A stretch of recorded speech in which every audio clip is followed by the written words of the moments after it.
അയൽക്കാരൻ കൊലയാളിയായി. പത്തനംതിട്ടയിലേക്കാണ്. പത്തനംതിട്ട കൂടലിൽ യുവാവിനെ വീട്ടിൽ കുത്തേറ്റ് കൊല്ലപ്പെട്ട നിലയിൽ കണ്ടെത്തിയ സംഭവത്തിൽ പ്രതി പോലീസിന്റെ പിടിയിൽ. കൊല്ലപ്പെട്ട രാജന്റെ അയൽവാസി അനിയാണ് പോലീസിന്റെ പിടിയിലായത്. മദ്യപിച്ചുള്ള വഴക്കിനിടെയാണ് കൊലപ്പെടുത്തിയതെന്നാണ് സംശയം.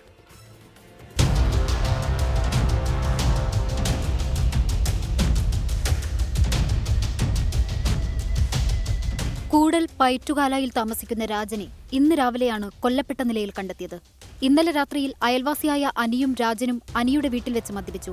ഇതിനിടെയുണ്ടായ തർക്കത്തിനിടെ രാജനെ അനി കത്തികൊണ്ടു കുത്തി. കുത്തേറ്റ രാജൻ സ്വന്തം വീട്ടിൽ വെച്ച് മരിച്ചു. രാജന്റെ മരണമറിഞ്ഞതോടെ അനി രാവിലെ വീട്ടിൽ നിന്ന് കടന്നുകളഞ്ഞു.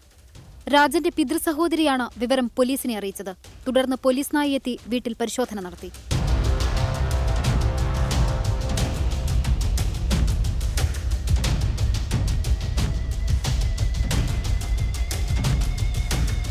പോലീസ് നായ അനിയുടെ വീട്ടിൽ നിന്ന് മണം പിടിച്ച് രാജന്റെ വീട്ടിലെത്തിയ ശേഷം സമീപത്തെ റബ്ബർ തോട്ടം വഴി അനി ബസ് കയറിയ സ്ഥലം വരെ ഓടിയെത്തി. ജില്ലാ പോലീസ് മേധാവിയുടെ നിർദ്ദേശപ്രകാരം 4 സംഘങ്ങളായി തിരിഞ്ഞാണ് പോലീസ് അനിക്കായി അന്വേഷണം നടത്തിയത്. കൊലപാതക ശേഷം രക്ഷപ്പെട്ട അനിയെ കൂടലിൽ ബസ്സിറങ്ങിയപ്പോഴാണ് പോലീസ് പിടികൂടിയത്.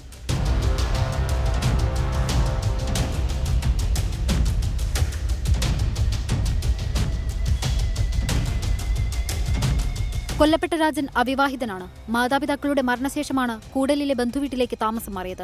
അറസ്റ്റ് രേഖപ്പെടുത്തി അനിയെ കോടതിയിൽ ഹാജരാക്കും. 24 പത്തനംതിട്ട.